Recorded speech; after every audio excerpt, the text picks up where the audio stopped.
you ever think medieval nuns lived quiet, peaceful lives, praying, gardening, and singing hymns?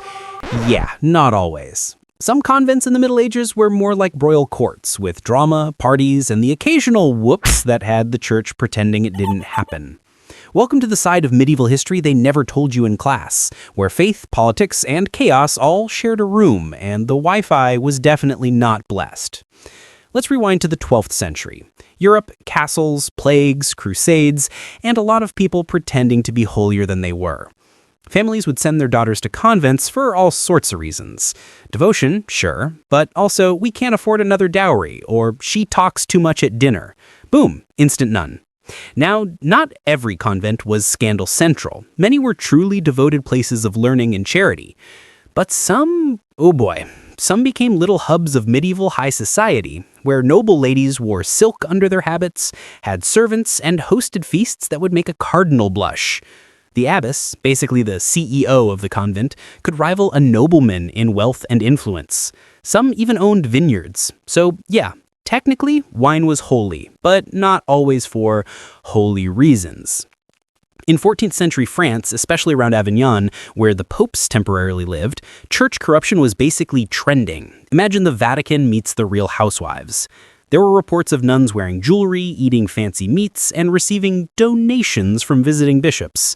The church tried to handle it quietly because nothing says awkward than explaining why Sister Agnes has a gold necklace engraved with her bishop's initials.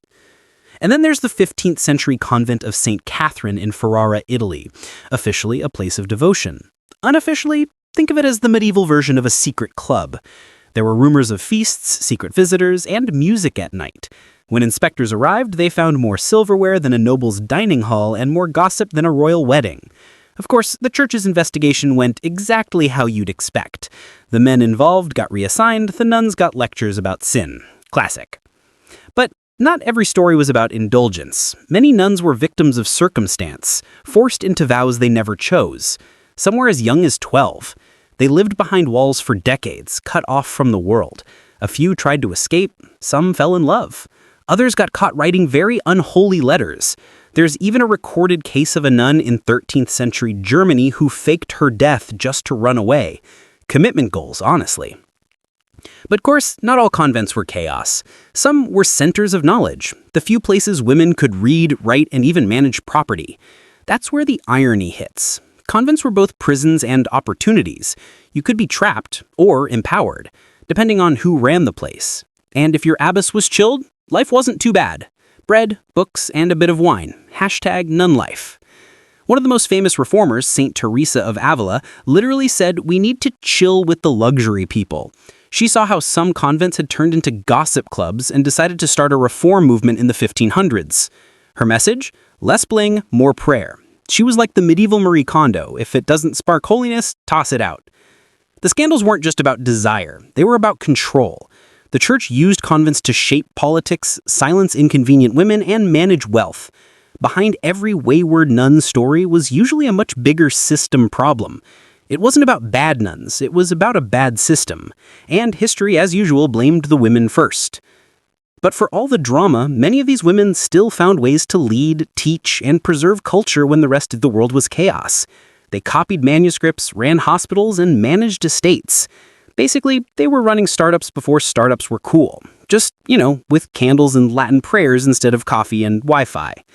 So yeah, medieval convents weren't what you think. Some were holy, some were scandalous, and some were both before breakfast. It's one of those chapters of history that proves people have always been people. Flawed, funny, ambitious, and occasionally terrible at following vows.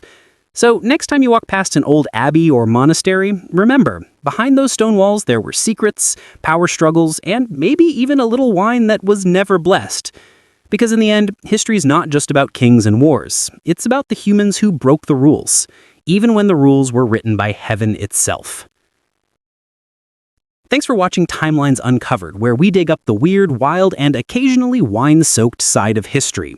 Hit subscribe if you'd rather learn from medieval scandals than another boring textbook, and tell me in the comments which medieval scandal do you want me to uncover next.